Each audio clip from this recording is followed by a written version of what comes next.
Hello friends, Yasmin 86 চ্যানেলে স্বাগতম সবাইকে। তো আজকে বানাবো ভাপের পিঠা। তো বাড়িতে গেছিলাম আর কি, আম্মা কয় যে ভাপের পিঠা খাবি, বললাম যে হ খামো, তালি বানাই।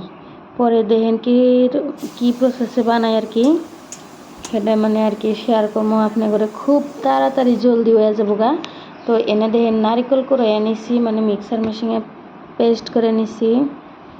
তারপরে এই সাইডে দিয়েছি কুকারের মধ্যে পানি দিয়ে গ্যাসের মধ্যে অল্প টাইম গরম করবেন, পুরো ভাপ সুটবো যে সুমকা ওই সুমকা আর কি দেন রাখবো। তো এই সাইডে চাউল রেডি হয়েছে, এই যে রেডি করে থুইছি চাউলের গুঁড়া। এর মধ্যে নারিকেলের পেস্ট মিক্স করুন।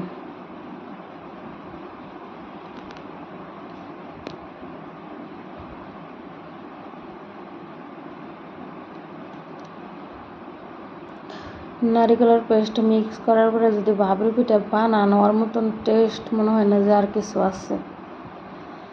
বহুত ভাল লাগে, বহুত টেস্ট লাগে, আর খুব অল্প সময়ের মধ্যে হয়ে যায়।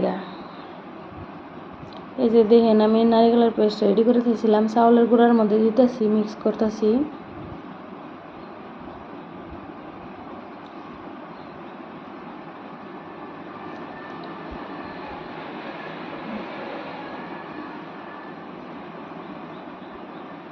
চিনি দিলাম,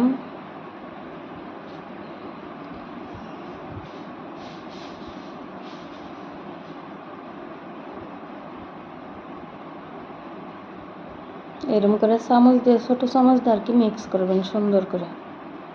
তারপরে মানে কি চামচ দিয়ে যদি ভালো করে মিক্স না হয় আধা করে নেবেন, সহজ হবে।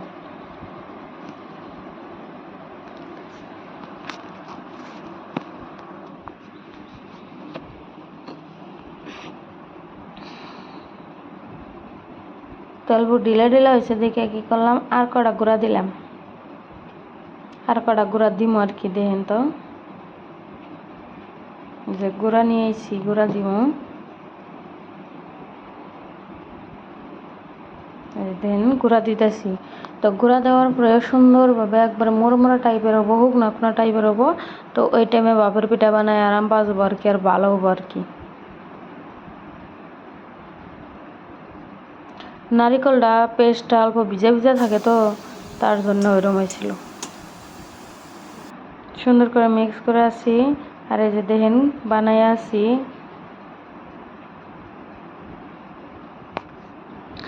দেখেন এই যে ছাঁকনির মধ্যে উঠানো হইতেছে, আর এনে সুন্দর করে মিহি করে বই দেয় যে কুকারের ডাকনির উপরে খালি বহাই দিবেন, অল্প টাইম করে রাখবেন। হাইস্ট হলে 5 মিনিট 10 মিনিট রাইখা দিবেন, হয়ে যাবো গা। ওই যে ভাপে মানে ওটা বয়েল হয়ে যায় আর কি।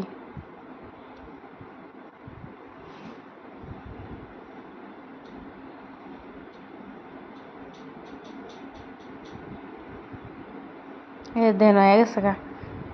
কত সুন্দর পিঠা হয়ে গেল।